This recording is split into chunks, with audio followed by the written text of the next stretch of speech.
Bonjour à tous et bienvenue à ce nouveau Good Morning Market. Nous sommes le mardi 1er octobre 2019 et les indices sont attendus à la hausse aujourd'hui. C'est une séance qui devrait être dominée par les données macroéconomiques. Alors en effet, les marchés chinois sont fermés pour le 70e anniversaire de la création de la République populaire de Chine.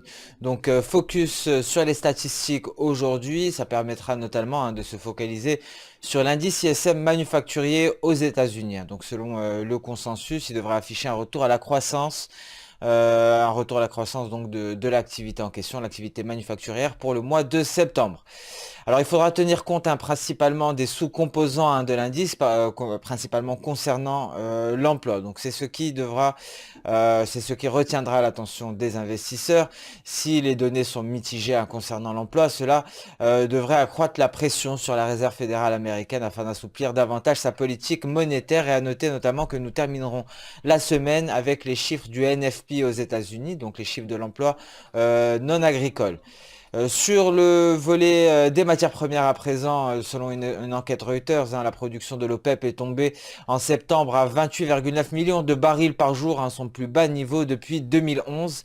Donc cela est dû à la chute temporaire de l'activité en Arabie Saoudite, notamment de Saudi Aramco, suite aux attaques de ces installations, ce qui permet le rebond sur les pétroles. Alors aujourd'hui, nous avons donc une salve de publications en provenance d'Europe, mais également en provenance des États-Unis. Donc nous allons passer sans plus tarder au calendrier économique du jour et nous avons d'ores et déjà pris connaissance du PMI manufacturier pour le mois de septembre en Allemagne.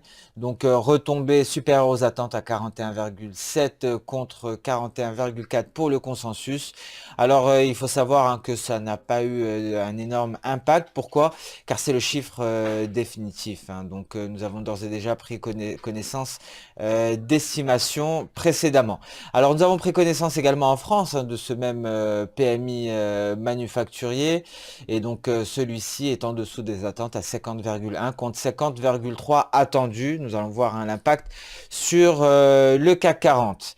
Et donc ensuite à partir donc c'est en ce moment même nous devrions prendre connaissance du PMI manufacturier de la zone euro et nous venons d'en prendre connaissance, donc retombée supérieure au consensus à 45,7 contre 45,6 attendu.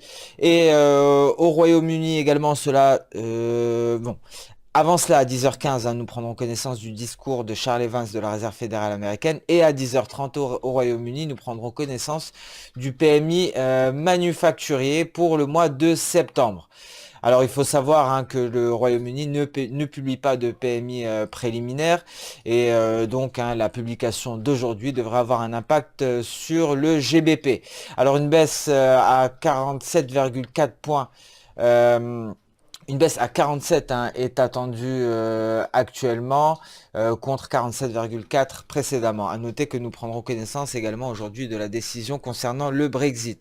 Donc beaucoup de mouvements attendus concernant le marché d'échange sur le GBP pour aujourd'hui. En début d'après-midi, nous prendrons connaissance des PMI, du PIB pardon, au Canada pour le mois de juillet. Et il faut savoir que précédemment, cette publication a rassuré les investisseurs quant à la vigueur de l'économie canadienne pour l'année 2019. La seule publication décevante à ce niveau-là était pour le mois de février. Donc c'était la seule fois en 2019 où le PIB n'a pas répondu aux attentes. Donc effectivement, nous attendons à une croissance de 0,1% en glissement mensuel pour le mois de juillet. Ensuite, s'en suivra à 15h15 le discours de James Bullard de la Réserve fédérale américaine. James Bullard, le seul partisan d'une réduction de 50 points de base lors de la précédente réunion du FOMC. Ensuite, à 16h, et cela devrait impacter fortement les marchés, donc il y aura le PMI manufacturier aux États-Unis et également, surtout même, l'ISM manufacturier pour le mois de septembre. Alors il faut savoir que celui-ci est passé de manière inattendue sous le seuil des 50 lors du mois d'août. Les 50, lorsque nous sommes sous le seuil des 50, cela indique une contraction. Au-dessus, cela nous indique une expansion.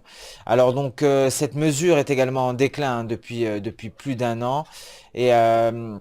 Et Et donc, si elle se rapproche de la contraction, effectivement, cela pourrait avoir un impact considérable. Pour le PMI manufacturier, c'est bien 51 qui sont attendus et donc 50,1 pour l'ISM manufacturier. Donc, de retour de l'autre côté de la zone de neutralité des 50.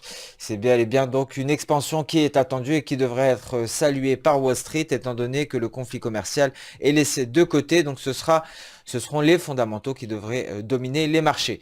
Nous allons passer sans plus tarder sur une représentation graphique du dollar index et débuter par le marché d'échange. Le dollar index qui est actuellement sur ses plus hauts et qui teste la borne supérieure de son canal haussier. Donc un dollar index sur ses plus hauts de 2 ans et demi, des plus hauts qui n'ont pas été atteints depuis mai 2017, ce qui a donc poussé à la baisse l'euro-dollar. L'euro-dollar en dessous du niveau des 1,09 $, très exactement à 1,089. Alors en données H4, un euro-dollar qui est sous tous ses composants Ishimoku avec comme seule résistance les 1,0913 et donc Satenkan. Avant cela, il y aura le seuil psychologique, bien entendu, des 1,09.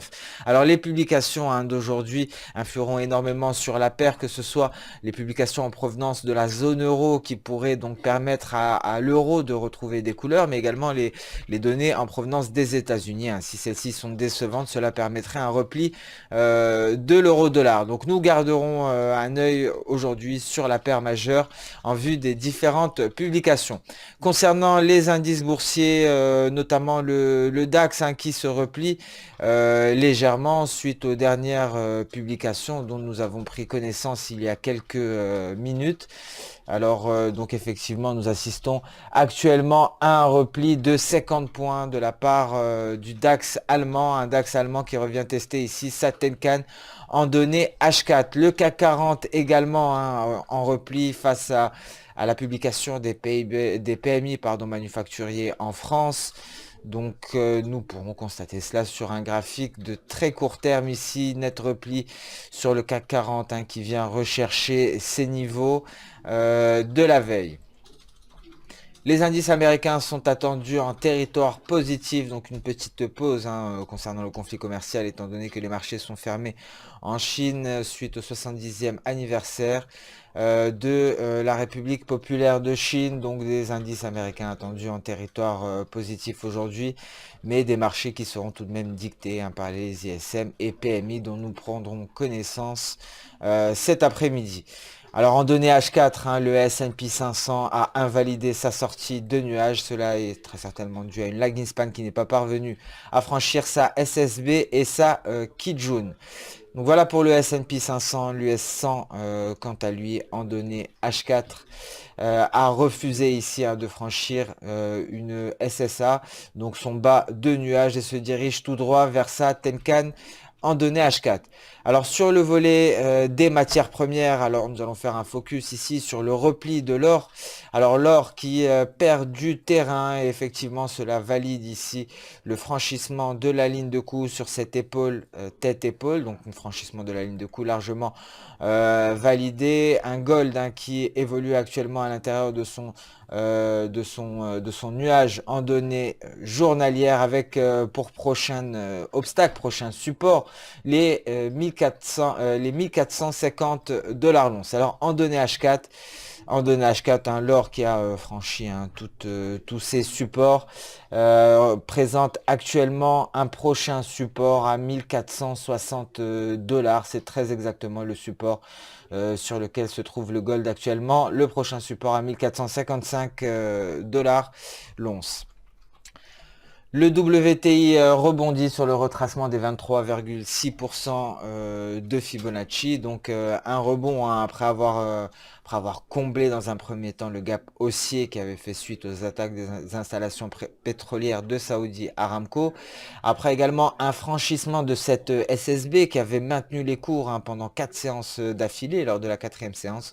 Donc le franchissement a bien été validé. Aujourd'hui, nous sommes en rebond sur le support à 54,30 $, mais également retracement de Fibonacci de 23,6%. Alors c'est bien l'enquête de Reuters, l'enquête qui a mis en évidence une production de l'OPEP en baisse en septembre, donc une baisse à 28,9 millions de barils, un plus bas niveau depuis 2011. Donc cela a permis ici la reprise des cours sur le WTI, mais également sur le Brent, qui est en rebond aujourd'hui après avoir franchi à la baisse son canal haussier.